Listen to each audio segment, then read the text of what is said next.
Hello everyone, welcome to this class. Today I'm going to tell you about how to use imperative sentences. তো imperative sentences কিভাবে সেন্টেন্সে use করতে হয় আজকে আমি এই ক্লাসে ডিসকাস করব। তো চলো লেটস গেট স্টার্টেড। তো ইম্পারেটিভ সেন্টেন্স সাধারণত আমরা ভার্ব এবং অবজেক্ট দিয়ে শুরু করি, মানে ভার্ব দিয়ে শুরু করতে হয়, ঠিক আছে। মানে এখানে সাবজেক্ট থাকে না, কেন কি সাবজেক্টটা সবসময় বেশিরভাগ টাইমে অলমোস্ট ইউই থাকে। তো ইউ এর জন্য আমরা সাবজেক্টটাকে উজ্জ্ব করে দিই, সাবজেক্টটাকে অমিট করে দিই। তো এখানে আমরা সাবজেক্ট ছাড়াই সেন্টেন্স বানাই, এগুলোকে বলে ইম্পারেটিভ সেন্টেন্স। কোন কোন ক্ষেত্রে ইম্পারেটিভ সেন্টেন্স ব্যবহৃত হয়? This sentences expresses request, commands, suggestions etcetera. তো এই ধরনের সেন্টেন্সগুলো রিকোয়েস্টকে, কমান্ডকে, সাজেশনকে প্রকাশ করে। এই বাক্যগুলি অনুরোধ, আদেশ, পরামর্শ ইত্যাদি প্রকাশ করে। এক্সাম্পল, যেমন আমি বললাম ভার্ব প্লাস অবজেক্ট, মানে কি ভার্ব আর অবজেক্টটা থাকবে, এখানে সাবজেক্ট থাকবে না, ঠিক আছে। সাবজেক্ট সাধারণত থাকে না, কারণ সাবজেক্ট সাধারণত ইউই হয়, তার জন্য ইউটাকে আমরা উজ্জ্ব করে দিলাম। Turn on the TV, turn on the TV command and request বোঝাচ্ছে, এটা টার্ন অ্যান্ড কমান্ড এক্সপ্রেস করছে। টার্ন অন টিভি, টিভি চালাও, টিভি চালাও, টিভি চালাও। Pass the water bottle please, request pass the water bottle please, মানে দয়া করে জলের বোতলটি পাস করুন, দয়া করে জলের বোতলটি পাস করুন। নেক্সট এক্সাম্পল, এরকম ভাবে আরো অনেক এক্সাম্পল আমি দিতে পারি। যেমন হচ্ছে এখানে এসো, কাম হিয়ার, লাইটটা অন করো, turn on the light, light off করে দাও, turn off the light, turn off the fan, ঠিক আছে। গো দেয়ার, সেখানে যাও। আবার যদি নেগেটিভ সেন্টেন্স বানায় তাহলে ডোন্ট দিয়ে শুরু করতে, ডোন্ট, ডোন্ট গো দেয়ার, সেখানে যেও না, don't go there. Don't use my mobile phone, আমার মোবাইল ফোন ইউজ করো না, ওকে।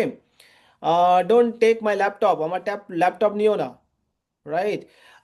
ড্রিঙ্ক ওয়াটার, জল পান করো, ওকে, ড্রিঙ্ক ওয়াটার, জল পান করো। স্লিপ প্রপারলি, ভালো করে ঘুমাও, ওকে। কমপ্লিট ইউর হোমওয়ার্ক, এইগুলো হচ্ছে ইম্পারেটিভ সেন্টেন্স, রাইট, যেগুলো প্রত্যেকটা আমরা ভার্ব দিয়ে স্টার্ট করছি, সাবজেক্ট দিয়ে স্টার্ট করছি না।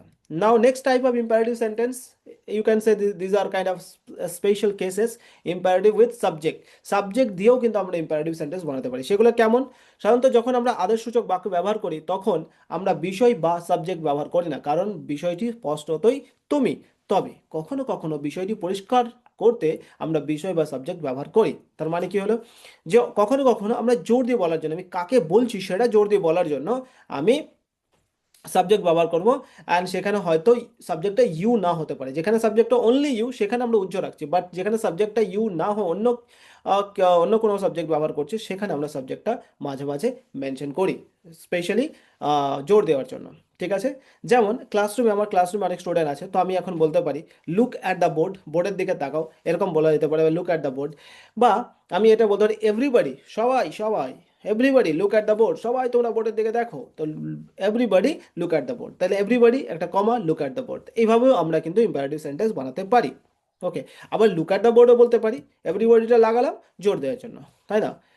যেমন এখানে সাবজেক্ট কিন্তু ইউই, আমি আগে কি বললাম যে ইউ থাকলে আমরা সাধারণত এটা উজ্জ্ব রাখি, বাট ইউকে যদি জোর দিয়ে বলতে যাই, আরে তুমি get out of my room, তুমি আমার রুম থেকে বেরিয়ে যাও, তো you get out of my room, you get out of my room, জোর দিয়ে বলছি, আরে তুমি বেরিয়ে যাও, you get out of my room, তুমি আমার ঘর থেকে বেরিয়ে যাও। ইম্পারেটিভ শোয়িং অ্যাঙ্গার, যখন অ্যাঙ্গার প্রকাশ করবে তখনই কিন্তু আমরা সাবজেক্ট দিতে পারি। You watch your mouth young man, you watch your mouth young man, মানে তুমি তোমার ভাষা খেয়াল রাখো যুবক।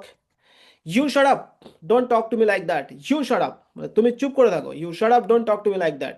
তো ইউ, আমি শুধু শাট আপ বলতে পারি, কিন্তু এখানে কি বললাম, ইউ শাট আপ, তুমি চুপ করে থাকো, ওকে।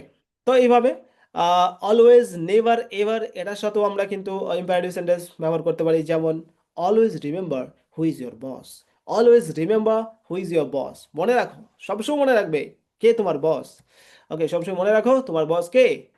Never speak to me like that again, never speak to me like that again, কখনো আমার সাথে এমনভাবে কথা বলো না, কখনো আমার সাথে এমনভাবে কথা বলো না, never speak to me like that again, okay. Imperative with question tag, question tag মানে একটা হয় না যে লাস্টে am I, can you, can't you, could you, এই যে ওয়ার্ডগুলো, will you, won't you, would you, একটা সেন্টেন্স বলার পরে এই একটা ছোট্ট একটা বাক্যাংশ জুড়ে দেওয়া হয়, থেকে এটাকে বলে কোয়েশ্চেন ট্যাগ। তো help me with this, will you, মানে কি হেল্প মি উইথ দিস, তুমি কি আমাকে এই ব্যাপারে সাহায্য করতে পারবে, হেল্প মি উইথ দিস, আমাকে সাহায্য করো, মানে এটা অ্যাকচুয়ালি মানে হচ্ছে আমাকে সাহায্য করো, করবে, হেল্প মি উইথ দিস, আমাকে সাহায্য করো, এটার সম্বন্ধে আমাকে সাহায্য করো, বা এটাতে আমাকে সাহায্য করো, করবে, উইল ইউ, করবে, এটা ট্রান্সলেশনটা একটু ভুল আছে, তো তোমরা বোঝে নাও। হেল্প মি উইথ দিস, আমাকে সাহায্য করো, করবে? ওকে, স্ট্যান্ড স্টিল, দাঁড়িয়ে থাকো, নাকি ওয়ান্ট ইউ, দাঁড়াবে নাকি? স্ট্যান্ড স্টিল, দাঁড়িয়ে থাকো, সোজাভাবে দাঁড়াও। ওয়ান্ট ইউ, দাঁড়াবে না তো? এরকম ধরনের সেন্টেন্স। এক্সক্লেমেটরি সেন্টেন্স, আরো এক্সাম্পল দেখো, someone call a doctor, someone call a doctor, কেউ একজন ডাক্তার ডাকুন। Someone please tell me the answer, someone please tell me the answer. So এগুলো হচ্ছে এক্সক্লেমেটরি সেন্টেন্স দিয়ে ইম্পারেটিভ সেন্টেন্স বানাচ্ছে। দেখো একটা এক্সক্লেমেশন মার্ক রয়েছে এখানে। Someone, someone a call a doctor, someone please call a doctor, someone call a doctor, someone please tell me the answer. ওকে, কেউ দয়া করে আমাকে উত্তরটা বলুন। তো এইভাবে আমরা ইম্পারেটিভ সেন্টেন্স বানাতে পারবো। এবং ইম্পারেটিভ সেন্টেন্স, বিভিন্ন ধরনের ইম্পারেটিভ সেন্টেন্স কিভাবে গঠন করতে হয় সেটা আমি এই ক্লাসে ডিসকাস করলাম।